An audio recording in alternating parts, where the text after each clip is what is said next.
Hello, my friends. This is the Super Mario Variety Hour. Let's get it started with that sleepy little weirdo on the floor over there. Hey guys, welcome back. We're playing Super Mario Galaxy again. So I just want to point out that I'm gonna do this because I know that you want to do the Luma. Oh, yes. So yes. I just want to point out that right after we stopped the recording for last episode, after Ben told his story, we had Nikki, Ben's wife, sitting listening to the audio, and she turns right to him and goes, "You're terrible." Okay, I just want to I want to add on to like the story that I told last time about the girl and me slipping on the ball. It was not my intention on going to the playground and trying to make her feel bad. It was merely the thought that occurred to me was, wouldn't that be weird if this happened when I ran onto the playground? And it did. I don't know why, but it did. Ow. Don't. So yeah, I 7-year-old me was not planning that out. That wasn't my devious plan to hurt her feelings or something like that. I hope you guys heard that on the audio. I'm a good person, Nicole! So anyway, about me being visually impaired. Oh yeah, we were going to talk about your color blindness. Yeah!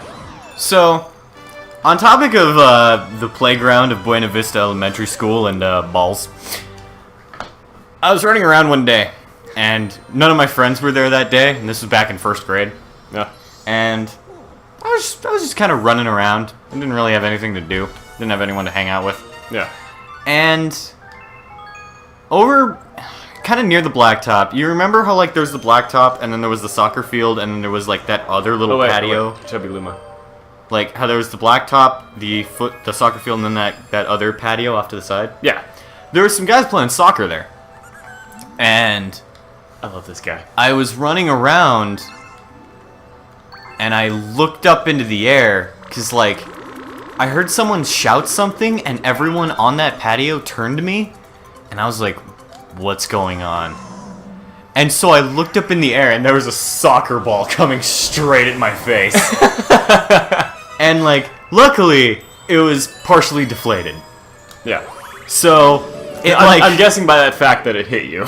Yes. Okay. It hit me in the face and like I felt it mold for a second and then bounced off and one of those sweet slow motion moments. Oh yeah.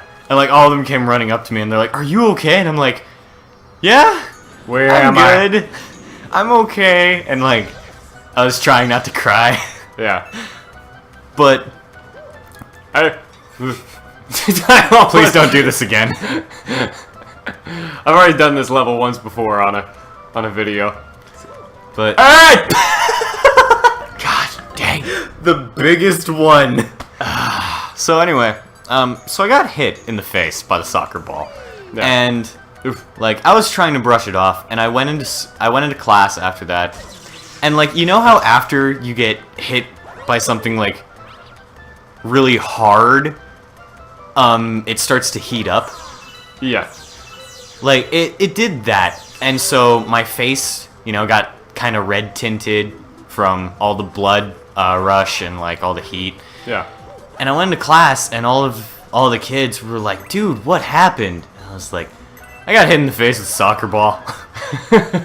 And some of them, because they were kids, they were like, "Oh, look at him, he's blushing hardcore." And I was like, "No, I'm not." But They always want to make it something about somebody getting embarrassed. so that brought me to thinking, until my senior year, I didn't know that blushing was an actual thing that people do. Oh, yeah? Yeah, because, like we said last time, I have prochromatic anomalous trichromacy, which is the super scientific fancy way of saying I don't see red as prominently as other people. Which is... Oh, no, it's not your favorite color. You like blue, Yeah, don't you? I like blue. You used to like red. Yeah, red used to be my favorite color. But it's not as prominent to me as other people. I can still see it, but not nearly as bright and vibrant as other people do. So like a lot of pinks, I see gray. I see a lot of blues and purple instead of actual like the reds and purple. It has to be like a really big violet for me to see it. But I was sitting there one day, and this person pointed out that this girl was blushing in class. And I looked at her and I was like, "What are you talking about? There's like no red tint in her face at all." And I just kind of sat there and I was like, "What are they talking about?" Oh no, the chocolate! It's okay. It's safely wrapped. But, so like, it always just kind of confused me. Yeah. And then I was sitting there one day, and I was like, wait a minute. I'm red colorblind. If somebody were blushing, and their face got red tinted, I wouldn't be able to see it. And that's when I realized, no, people actually do blush. That is a legitimate reaction that people have to certain things. I never knew that. Yeah. I thought that it was just an exaggeration that was created through like cartoons where they make like the blushing really prominent and stuff. But no, apparently that's a thing that people actually do. Yeah, people's faces will turn kind of pinkish. I never knew that. I was also confused whenever girls said that they were wearing blush, because I never saw the blush. So... You're wearing face. And then I told Kendra that, and her reaction was hilarious. Because I told Kendra, if you ever blush around me, don't worry about it, because I'm not going to be able to see it. To which she replied, good. I was not watching where I was going. I was like, I was just going to jump it or something like that. Nope, never mind. But yeah, I told Kendra, if Kids don't talk and play games at the same time. it's like drugs, you don't know what's happening. But, so I told her, like, if you ever blush around me, don't feel awkward, because odds are, I can't see it. And she looked at me, straight in the face, like locked eyes with me, and said in the most deadpan tone, good. Kendra's funny. Yeah, she's great. Yeah, I know, like, our family actually has a pretty prominent history of color blindness. Because you've got it, Jared's got it, Jake's got it. Yeah, you be quiet. I'm not saying anything. I remember when you used to mess with me with the color wheel. Well, no, like, the thing that really upset me was, like, okay, all of my male siblings have color blindness. And it really stunk because they would gang up on me. We would argue about colors when we were little, and the thing that stunk was, usually it was Jake and Jared. And they would be like, one of them and I would get into an argument, and to settle it, we would go to the other elder sibling, who was also colorblind. So I always lost those arguments. And then one day, my mom was finally fed up with it, and she had us all take a colorblind test. We found out that I was the only one who wasn't colorblind. I remember there was a color blindness test that Gunnar took. And Oh yeah, where we found he's got like perfect... yeah, Gunnar's got perfect eyesight. He has no color blindness or color deficiency in any way, shape, or form. Yeah. Which I think is pretty interesting. Yeah. But, so we took that test, and it was like, oh, the higher the number you get, the more colorblind you are. Wow, that was legit, But- man. Yeah, I know, right? You got that done quick. Yeah, it was way better than the last time I did this. But, it didn't give, like, a gauge where it's like, if you have this number, then you're pretty bad. But I had a gauge to go by, because Gunnar's friends started taking it. Yeah. And so, Gunnar had 0, and then all of his friends were like, oh, I have 12, I have 29. And, you know, everyone was just going around on those numbers. No. I scored like 114. And I was like, oh no. What's wrong with me? Dude, extra credit. You got an A++. Apparently. You are mega colorblind. It was so bad, too, because it was like that hue test where you have to arrange everything by like, this is aqua, this is like turquoise, this is cyan. Set them up in order of hue. And Okay. like, all of them in between looked exactly the same to me. On that topic of blue-green colors, Blue-green is my favorite color ever. But I like it to be a little bit more green than blue. Yeah, you like cyan. Yeah, well, that's what I hear. But the problem is that everybody, like, names it differently. Yeah, because it's very vague. Sometimes the more, like, green version they'll say is cyan, and the more blue version is teal. Sometimes they flip it around or other things like that. And I always want to say it's cyan because I like the word cyan. I don't like teal. I don't want to go up to people and say my favorite color is teal. So, the way that I see it, there are... excuse me. There are 4 different versions of that color. Aquamarine, teal, cyan, and... Yeah, aqua, cyan, teal, and turquoise. Okay. Turquoise is the most blue, and then teal, and then aqua, and then cyan. Yeah. And cyan is the most green. Yeah. I think if you look it up as far as, like, web coding, the one that I really like is actually called, like, spring green or something like that. I know that Kindra likes seafoam green, which is very similar. Yeah. Yeah. Yeah, I like the green that's on my star shirt. Yeah, I don't know what that one would be. Look at those galaxies! Oh my gosh, new galaxies. Fantastic. Fun fact, kids, that is not how galaxies form, because I also learned that. Hey, Joe. What grade did you get in that class? I don't know. The final hasn't been graded and posted. Don't trust him, kid. Kids, he's not certified. Oh no! You have uncovered my roots! Yeah, they've got a lot of different colorblind tests that you can take online. I like those ones where they've got... I'm bad at all of them. I like the kinds where they've got all the different dots that are like different colors and supposedly like some of them make numbers. I hate those. I actually really like those ones. I hate those because, like, all of my friends take the ones where it says something like, I hate colorblind people and tag me in them.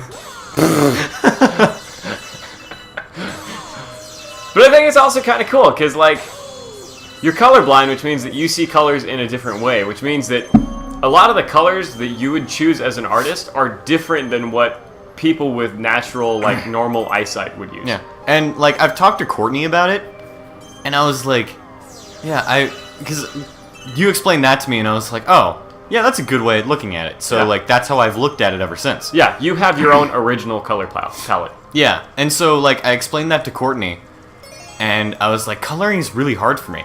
And she was like, well, yeah, but your color... I am stuck. Yeah. Oh man, these are the worst. I can't get myself to do things. Okay, But there we go, I'm fixed. she was like, well, yeah. Come here. She's like, yeah, you are colorblind, and, like, you color things differently from other people, but the colors that you put into a picture never seem out of place. No. Which works. I'm colorblind, but I'm still able to make, like, complementary palettes. Yeah, you're not color blind. You're color creative. Color creative. Yeah, that's what we'll call it now. I'm color deficient is what I really am. Yeah, and it's gotten worse over the years. Like, Really? yeah, originally it was just like I couldn't tell the difference between blues and purples. But like in high school, I was having a hard time with yellows and like lime greens. Uh-huh. So red and green is starting to get me. Like, I actually have to really look at it to see the difference. Or just like some of your rods and cones like burning out or something like that? Man, I don't know.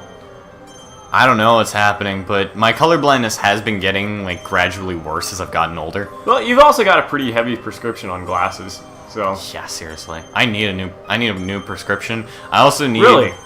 Yeah, I've needed a new prescription for years. Wow. Okay. Yeah, dude, I've had these glasses since like junior year of high school. Yeah, well, I need new glasses too. That's about when I got my last change. But I also need... I'm 3 years older than you. I also need new glasses because... Wait, does that make sense? Yeah. Does it? Yeah, because you've needed yours since your junior year, and you're 3 years older than me, so Okay, you've yeah. needed them for longer. Yeah, that makes sense. Okay. But, No, it pushed me into it. I didn't mean to release the beast. I also need a new pair of glasses because, gone. like, the bottom part of the left frame of mine is broken. I always forget that. I've just gotten used to seeing it at this point. Yeah, same! And, like, I've gotten used to just handling them with the broken frame. Yeah. It's weird how, like, our bodies do that, like muscle memory and stuff. Yeah. Muscle memory is cool. I tried to solve a Rubik's Cube today, and I'm so sad. Like, I couldn't do it. I used to be quick. Like, not like competition quick, but I could solve it. I could solve a Rubik's Cube in like a minute 20, which I was proud of. Like, I didn't care about getting faster than that. But it's been like a year and a half since the last time I solved one. And I was over at like the IT desk today trying to fix the internet in my place, and they had a Rubik's Cube there. And so I started playing with it, and I couldn't solve it. I felt so bad. I've lost the skill that I used to have, that I used to like be able to do by muscle memory. I've never solved a Rubik's Cube. Yeah. Dude, I will get one, and I will help you so that I can relearn. Well, like I had an idea. I wanted to solve a Rubik's Cube when I was younger. Yeah. And then I saw Jake's solve one in like under 12 seconds. And I was like, oh, wow. Okay, I'm never gonna be that good. And so I just kind of like stopped caring. You'll be surprised. Actually, like it becomes a habit. Like if you know how to solve a Rubik's Cube, you know this. Like if there's a Rubik's Cube near, you're going for it. Well, yeah, but Rubik's Cubes are also just like full of equations, and I'm not the biggest fan of like throwing math into my random daily events. It's not even that. Whenever I solve a Rubik's Cube, I'm not thinking, well, this piece goes here, blah, blah, blah. Like, I'm thinking up, down, left, right, up, down, left, right, left, right, up, down, left, up, twice. up, down, left, right, B, A, start. Yeah, it's like remembering the cheat codes for a video game. That's essentially what solving a Rubik's Cube is like. You just got a straight shot, just keep running. Whee! Main platform disappears. Oh, that would be so messed up. That would be the best thing ever. I'm actually kind of sad that they didn't do it. Where they didn't, like, change the physics of the main platform so that when you came back, you're so used to everything forming when you get close that you're not expecting the main platform to disappear when you get close to it. Alright, well, we discover a new galaxy at the end of an episode. Hey, there we go. Alright, guys, thank you all so much for watching, and we'll see you in the next episode. Bleh. Bleh. Bleh. Yeah, that was words. True words. I'm gonna check my Instagram! Joseph Ritter at something, something, something. How'd you know? Guessed. By the way, Ashley's wedding was fabulous.